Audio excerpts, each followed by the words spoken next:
Imaginez un monde où la moitié de la population serait composée de pervers narcissiques.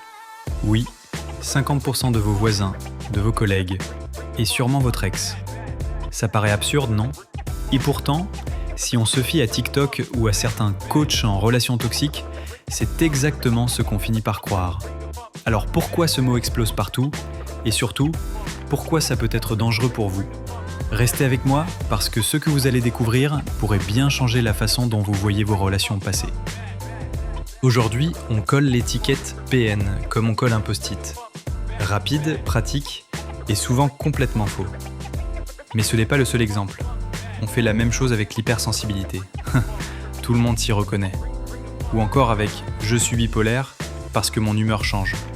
Bref, l'autodiagnostic est devenu un sport national. Le problème, c'est que ces étiquettes ont l'air scientifiques, mais reposent rarement sur la science.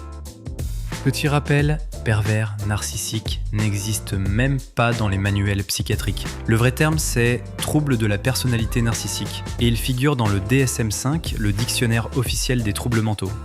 En gros, c'est la bible des psys. Ce trouble, ce n'est pas juste un ex toxique et manipulateur, c'est un mode de fonctionnement profond, un besoin constant d'admiration, un manque d'empathie, et des relations superficielles. Et pour diagnostiquer ça, pas une vidéo TikTok. Il faut des entretiens cliniques, de l'observation et des critères très précis. Ah, et la proportion réelle? Autour de 1% de la population. Même en prenant les estimations hautes, ça ne dépasse pas 5%. Donc non, statistiquement, votre ex n'avait probablement pas sa carte de membre au club des PN. Alors, pourquoi on balance ce mot à tout va? Parce que notre cerveau adore les raccourcis. Le premier, c'est le biais de confirmation. On retient uniquement ce qui confirme notre croyance. Par exemple, « il m'a ignoré ce soir-là, c'est bien la preuve ». Ensuite, il y a le biais d'attribution. On préfère croire que la rupture vient de la personnalité toxique de l'autre, plutôt que d'admettre que la relation était complexe. C'est plus simple et beaucoup plus confortable. Il y a aussi l'effet Barnum. Des descriptions tellement vagues qu'elles marchent pour tout le monde. Il pouvait être charmant et froid à la fois. Spoiler, ça décrit à peu près n'importe qui. Enfin, le besoin narratif. Notre cerveau adore les histoires avec un héros et un méchant. Ça soulage, ça simplifie, mais c'est aussi une belle illusion. Le problème, c'est que ce raccourci n'est pas sans conséquence.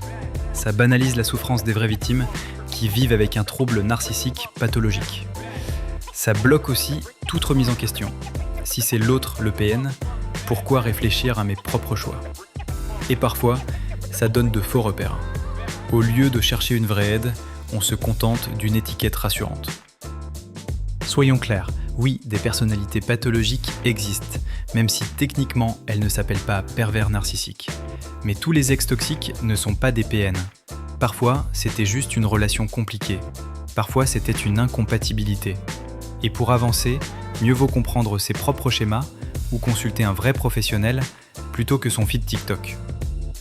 Alors la prochaine fois qu'on vous dit « ton ex est un PN », souvenez-vous que ce n'est pas si simple. Les mots ont un sens, et mal les utiliser peut nous empêcher d'avancer. Et vous, qu'en pensez-vous? Est-ce que ce terme est utilisé à tort et à travers? Et si vous voulez que je déconstruise d'autres idées reçues, comme par exemple l'hypersensibilité, dites-le en commentaire. Et abonnez-vous pour ne pas rater la suite, parce que la prochaine vidéo risque bien de briser encore quelques illusions.